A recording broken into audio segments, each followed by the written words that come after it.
Chapter 1. Canmore Origins. The sun was setting behind the towering silhouettes of the Three Sisters Mountains, casting long golden shadows across Canmore. Trevor Lennox stood at the floor-to-ceiling window of his condo, a heavy glass of Ardbeg scotch in hand. The Bow River shimmered below, snaking through the heart of town. Beyond it, the lights of the Malcolm Hotel flickered on one by one, like grounded stars coming alive for the night. He liked it here, this little corner of the Rockies. Canmore had just enough bustle to feel connected, but enough wilderness to remind you how small you really were. It was the kind of place where the mysteries of the universe felt just a little closer to the skin. Trevor's condo was modern, sharp-edged but warm, an open loft of polished concrete, reclaimed wood beams, and exposed steel, a place built to think and to write. He sipped his drink, feeling the smoke of it coil in his chest, when his phone buzzed. Another email, this time flagged urgent, from a reader, from a fan of Dark River's Silent Stars, the sci-fi novel he'd written years ago almost by accident, that still somehow outshined his real scientific work. The subject line simply read, "Ancient walls in Kananaskis? Help." He almost ignored it. Almost. An hour later, Trevor pushed through the heavy oak doors of the Buck and Bow, the small pub tucked into the lobby of his building. The place had a rugged charm, polished timber floors, dark green walls lined with old geological survey maps, and the soft hum of conversation under the low glow of Edison bulbs. It smelled of peat smoke and good whiskey. Rebecca spotted him immediately. She was behind the bar, drying a glass, her blonde hair tucked loosely behind one ear, sharp-eyed, sharp-witted. Her warmth made the place feel like an extension of home. "Trouble?" she asked, before he even sat down. "Maybe," Trevor said, sliding onto a bar stool. "Someone sent me something strange.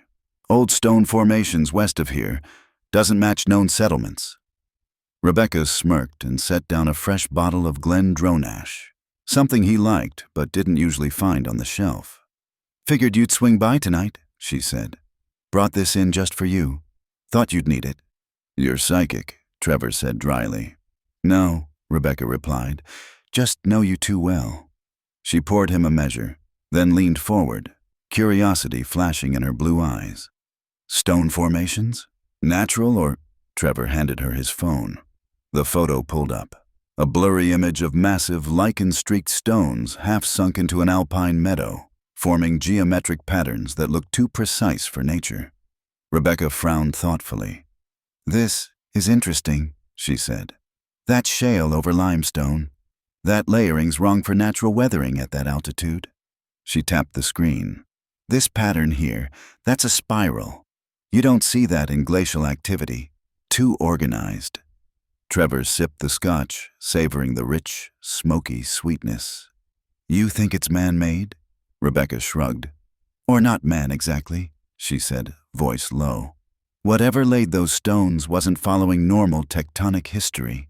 Trevor felt a familiar tingle at the base of his skull. The same feeling he always got when a new investigation started breathing. She pulled out a battered topographic map from under the bar, spreading it out between them. "Those coordinates, that's near Grizzly Pass. Lots of fault activity there, but also strange things." Trevor raised an eyebrow. "Back when I was mapping that area," Rebecca said, "we found magnetic anomalies, compass needles going haywire. Locals said their watches would lose time, and some old miners told stories about singing stones up there." "Singing stones?" Rebecca smiled wryly. "Wind tunnels, most likely. But sometimes, when you're standing alone up there, it's hard to tell if it's the wind or something else." Trevor swirled his glass, watching the amber liquid catch the light. Somewhere deep in his chest, the reluctant investigator stirred awake again. "I think," he said slowly, "we need to go up there." Rebecca grinned. "I'll pack the field gear," she said. "And maybe a little extra scotch." Trevor smiled for the first time all day. The universe, he thought, wasn't done whispering yet. and this time it was whispering through the stones. Chapter 2. The Map Beneath the Mountains. The next morning, mist curled along the river like ghostly ribbons as Trevor sat at his desk, studying Rebecca's old geological maps. The condo was still, save for the occasional whisper of wind against the windows. The world outside looked half-dreamed, mountains looming out of the fog like ancient, slumbering gods. Trevor traced a line along one of the maps with a fingertip, following an annotated ridge toward a spot Rebecca had circled in pencil years ago. Grizzly Pass. The topography was odd. The elevations didn't match the underlying strata, and here, he squinted, faint notations in the margins. Unusual basalt inclusions. Magnetic drift far forward due, no known cause. He sat back, scotch-colored coffee cooling beside him. Rebecca's field notes were full of careful observations, but what struck him most was what wasn't written. A hesitation. Between the lines, as if she'd found something she couldn't quite explain. His phone buzzed again. A text from Rebecca. "Meet me at the Buck, noon. I found something." Trevor smiled despite himself. Another case, another rabbit hole, another reason to believe the universe still kept a few secrets tucked up its sleeve. He closed the map with a quiet thump and stood, looking out over the valley as the first real sunlight burned through the mist. Somewhere up there, the stones were waiting, and they remembered things no human history had ever written down. Chapter 3. Rebecca's Clues. The Buck and Bow was quiet in the early afternoon. Soft sunlight spilled through the pub's tall windows, catching the dust motes that drifted lazily in the beams of light.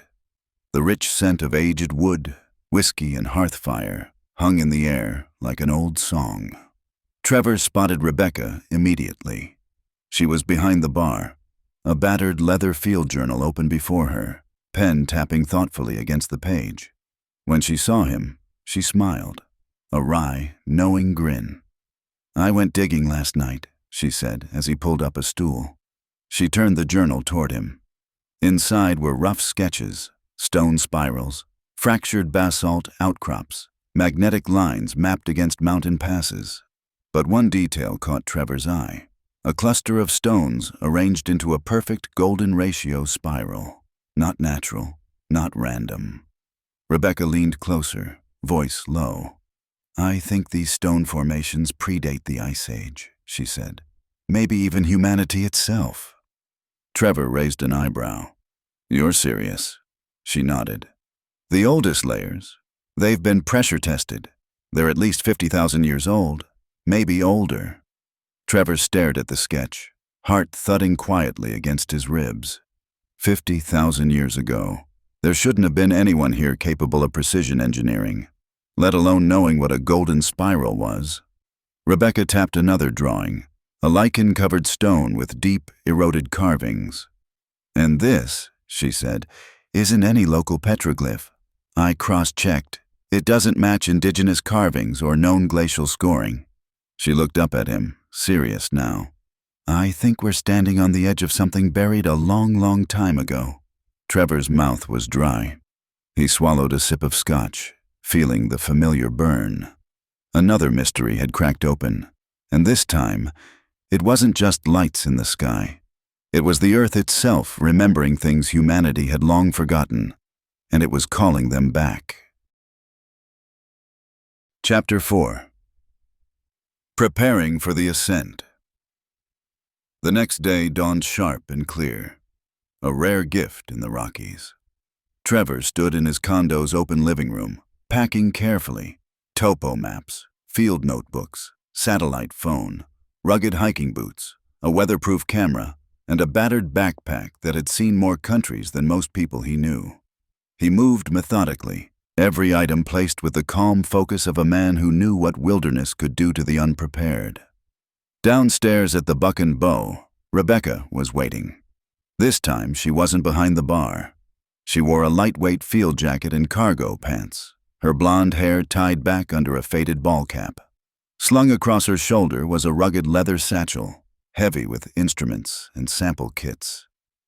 "You're serious about this," Trevor said as he approached. Rebecca smirked. "You're the one who said we should go look." He couldn't argue with that.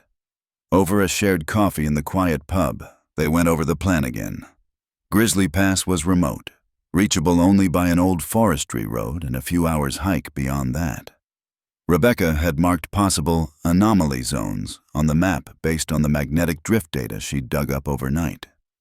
"There's one spot," she said, tapping the map with a gloved finger.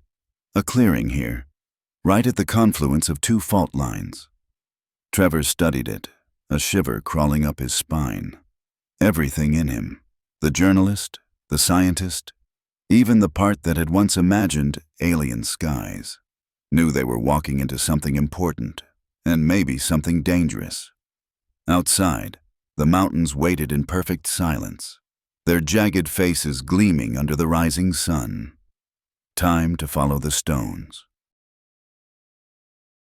Chapter 5. The Trailhead. The old forestry road twisted through the foothills like a half-forgotten memory. Dust rose in thin plumes behind Rebecca's battered Jeep as it bounced over potholes and rutted tracks. Trevor sat in the passenger seat, map unfolded on his lap, eyes flicking between the faded GPS unit and the thickening tree line outside. No signs, no markers, just endless forest. Eventually, Rebecca slowed, pulling onto a narrow clearing that looked more like a game trail than a road. She killed the engine. The sudden silence was thick and almost physical. The only sounds were the ticking of the cooling engine and the distant call of a raven somewhere beyond the trees. Trevor climbed out and stretched. The air was sharp and clean, smelling of pine, cold stone, and the faint metallic tang of snow still clinging to the higher peaks. They checked their gear one last time. Backpacks, satellite phone, field journals. Rebecca tucked a hand-drawn copy of the magnetic anomaly map into a waterproof sleeve. "Once we pass the ridge," she said, tightening the straps of her pack, "we'll be on foot for the next few hours. No trails, no cell service." Trevor nodded. He wasn't worried about the wilderness. It was what they might find that made the hair on his arms rise slightly under his jacket. He glanced up the slope. The forest seemed to ripple in the breeze, dense and impenetrable. Without a word, they set off. The trees closed around them like ancient sentinels, and the forest swallowed their footprints whole. Chapter 6. The Signs in the Forest. The climb was slow, steady. Trevor and Rebecca moved through the woods in a rhythm older than memory, boots sinking into the damp moss, breath misting in the cold, thin air. The higher they climbed, the stranger the forest became. The trees grew unnaturally tall here, their trunks twisted and gnarled as if shaped by unseen hands. Ferns the size of a man's torso unfurled like green fossils across the shadowed floor. And the silence. It wasn't natural. There were no birds, no insects, just the sound of their own footsteps and the occasional groan of the wind against the ancient trees. Rebecca paused ahead, crouching near a clearing. Trevor approached and saw it immediately. A ring of stones, half buried in moss and earth, forming a rough perimeter around a patch of bare ground. He knelt beside one. The stone was smooth and strangely warm despite the morning chill. On its surface, faint, almost invisible under the lichen, were carved grooves, forming spirals and geometric arcs. Trevor brushed away some moss with gloved fingers, heart hammering. The symbols weren't random. They looked intentional, precise. Rebecca studied the clearing, her brow furrowed. "Compass is dead," she said, holding it up. The needle spun lazily, as if unsure of where north was. Trevor felt a low hum through the ground, subtle, almost a vibration you sensed rather than heard. Something had happened here, something that still lingered, written into the stones and the soil. He looked at Rebecca. She met his eyes. Neither of them spoke. There was no need. The forest was trying to tell them something, and they were finally beginning to listen. Chapter 7. The Singing Stones.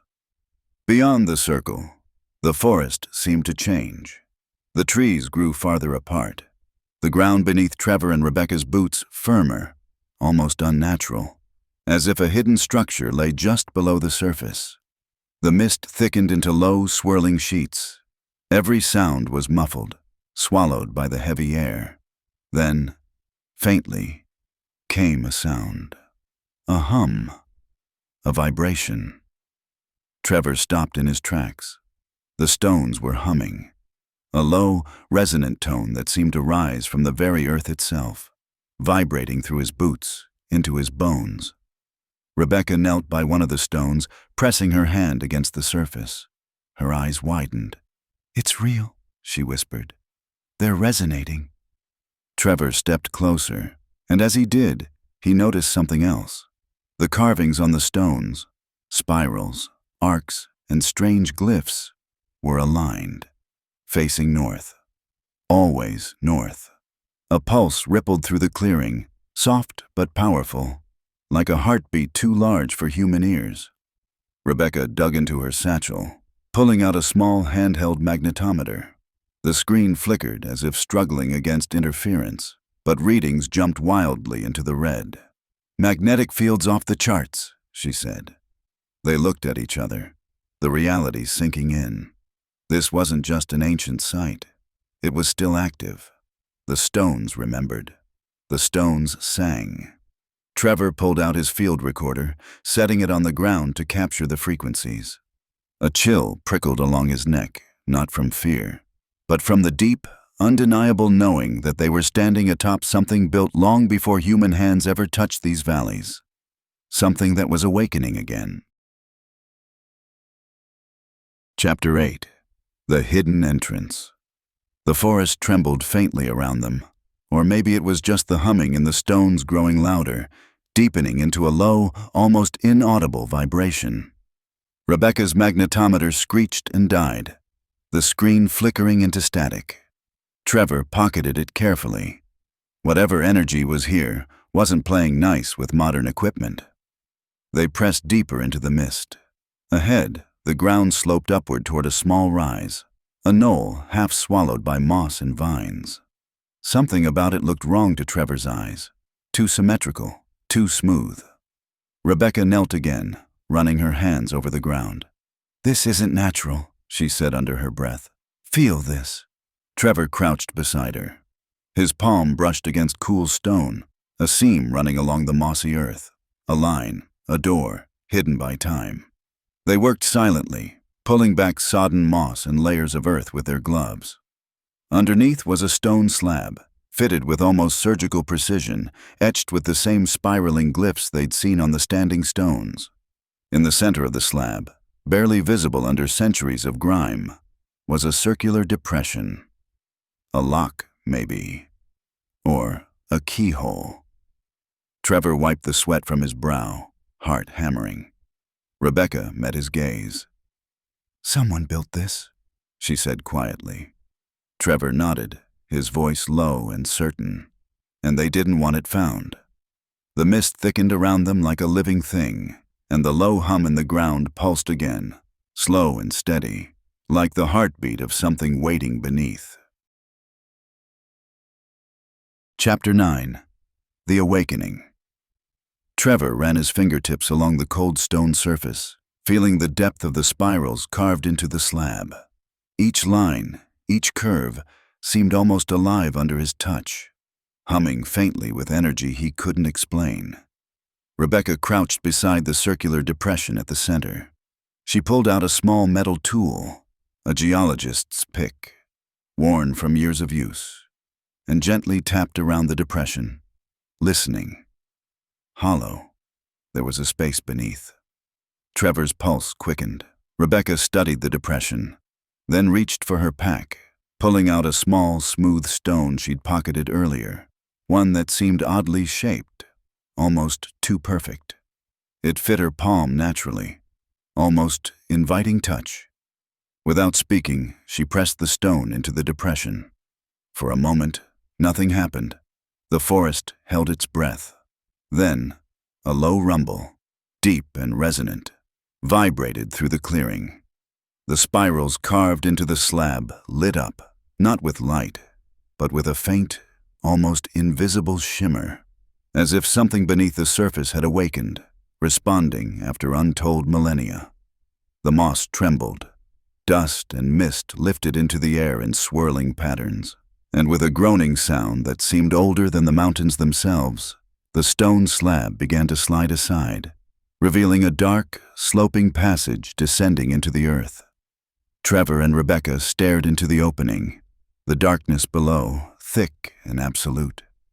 The air that rushed out smelled of stone, cold water, and something older, something alien to the world above.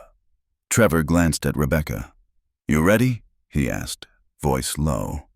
Rebecca offered a faint, almost fierce smile. "I didn't come all this way to turn back now." Together they switched on their headlamps, and together they stepped into the unknown. Chapter 10. The Descent. Trevor's headlamp cut a thin blade of light into the darkness ahead. The stone walls of the passage were tight and steep, carved by hands or something, thousands of years ago. The glyphs, barely visible under layers of grime and age, twisted along the walls in flowing, organic patterns. Some resembled constellations, others shapes no human language had ever spoken. Their footsteps echoed oddly, as if the passage were somehow larger than it appeared, or led somewhere vast. The air grew colder, damper. A faint metallic scent hung in the air, sharp and ancient. After a few hundred feet, the narrow tunnel opened into a wider chamber. Their headlamps swept across the walls, revealing massive stone panels leaning slightly inward, carved with deep, swirling spirals, geometric lattices, and figures that were almost human, but not quite. Rebecca pulled out a field notebook, sketching rapidly by lamplight. Trevor moved toward the center of the chamber. There, half buried in centuries of dust, was what looked like a raised stone platform, hexagonal, its surface etched with layered spiral patterns, larger and more elaborate than anything above. He knelt beside it, brushing away the loose debris with a gloved hand. The center of the platform was sunken slightly, forming a shallow basin. Rebecca stood beside him, studying it. "It's like," she trailed off, searching for words. "Like a map," she finished finally, awe lacing her voice. Trevor's mind raced. Not a map of geography, a map of space, of stars, of destinations, maybe even of origins. The humming grew stronger, not through sound, but sensation, a low, steady vibration in the bones. Trevor looked at Rebecca. "This place," he said quietly, "was built to be found." But he wondered, by who and for what purpose? Behind them, in the heavy, ancient darkness of the chamber, something stirred.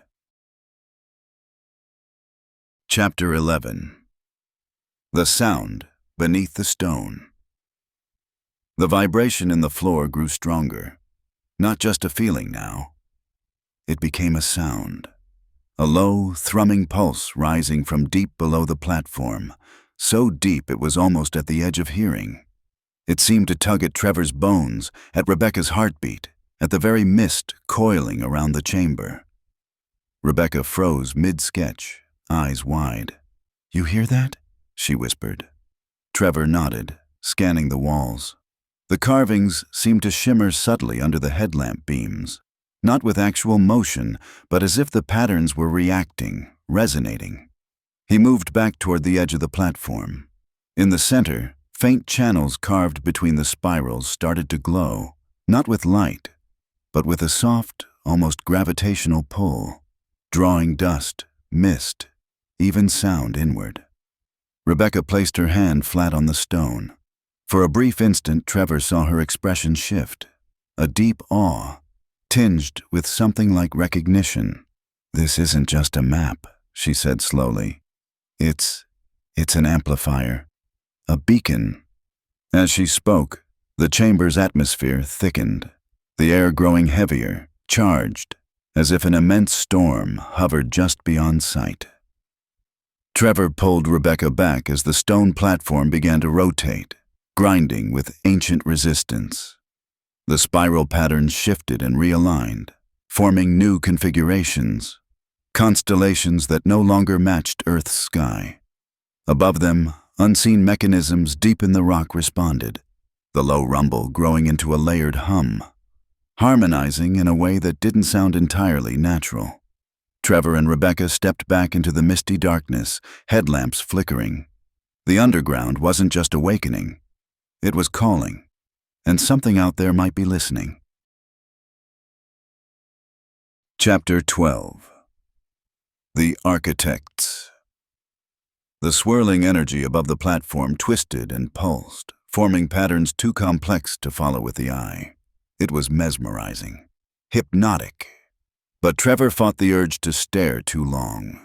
Some instinct told him that whatever the beacon was doing, it wasn't meant for casual observers. Rebecca backed toward one of the leaning stone panels, scanning the glyphs with the narrow beam of her headlamp.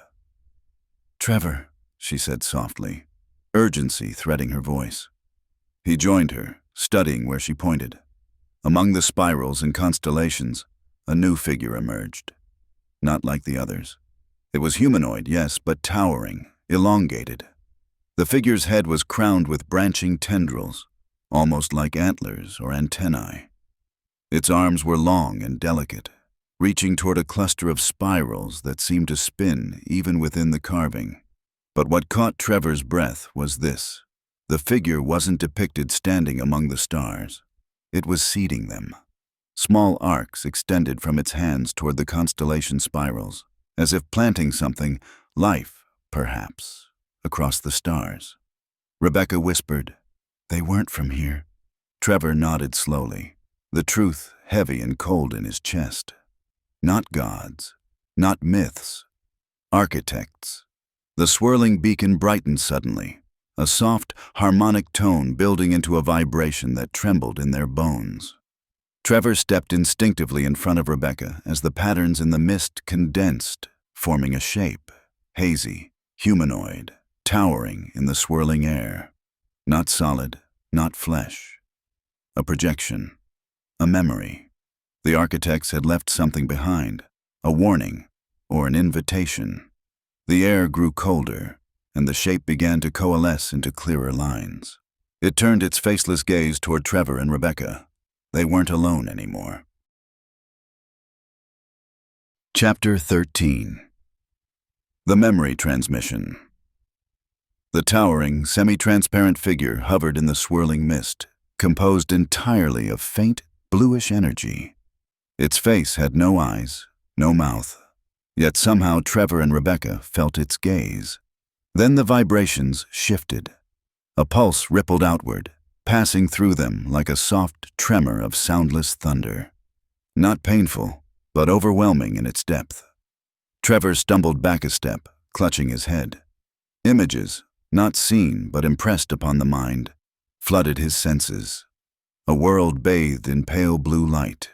Cities of impossible geometry rising beneath twin suns. Ships, immense, organic vessels, swimming between stars like leviathans through oceans of night. And the architects, beings of thought and form, planting seeds of life across countless worlds, including Earth. Rebecca gasped beside him, eyes wide with unshed tears. "It's a memory," she whispered hoarsely. "A record." Trevor nodded, struggling to steady his breathing. The images continued. The architects watched over their seeded worlds for a time, guiding, nurturing. But eventually, something came. Something vast, cold, and merciless. A force that consumed worlds without warning, without mercy. The architects had fled, or fallen. But here, they left a warning encoded in stone and resonance, hoping that someday a species capable of understanding would find it. The figure gestured, a slow, sweeping motion, and the spirals in the stone walls flared faintly, aligning into a single pattern, a constellation map. Trevor and Rebecca stared. The constellation was unfamiliar, not part of Earth's skies. A distant point, a place among the stars, marked in ancient stone and energy.